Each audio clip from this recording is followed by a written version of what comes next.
In today's video, I'm going to teach you how to invite new users to your Pandadoc workspace. Getting the right team members on board is essential for collaboration and efficiency. So let's walk through the process of inviting new users. First, you'll need to begin by logging into your Pandadoc account. Make sure you have your credentials ready and access the platform as you usually do. Once you're logged in, direct your attention to the left sidebar.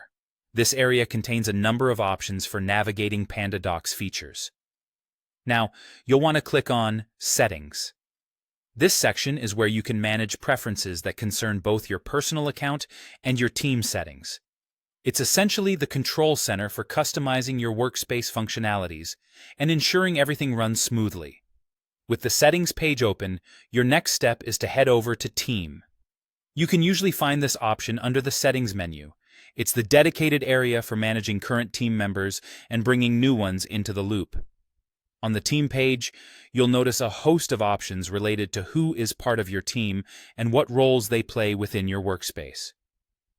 To invite users, look for the Invite Users button. Typically, this is located in the top left corner of the team page. Clicking this button is your first step toward adding new members to your team so that they can actively participate in your Pandadoc activities. Once you click Invite Users, an invite form will pop up.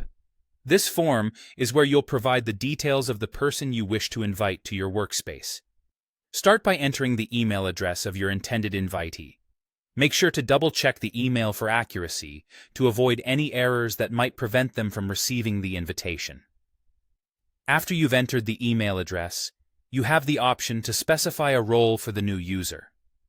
Pandadoc offers a variety of roles from which you can choose, such as admin, manager, member, or even a custom role tailored to your organization's specific needs.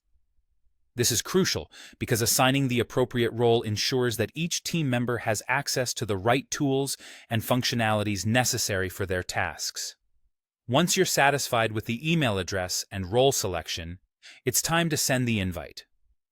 Simply click Send Invite, and the system will automatically generate an email to the user you've invited. The invitee will then receive this email, which includes a link guiding them to join your Pandadoc workspace. This step is vital in making sure your potential team member gets all the necessary access to start contributing to your collective projects immediately. Inviting users to your Pandadoc workspace is straightforward with a few simple clicks, yet it's a powerful way to enhance your team collaboration. By following these steps, you ensure seamless integration of new members into your workflow, further paving the way for efficient document management and streamlined communication.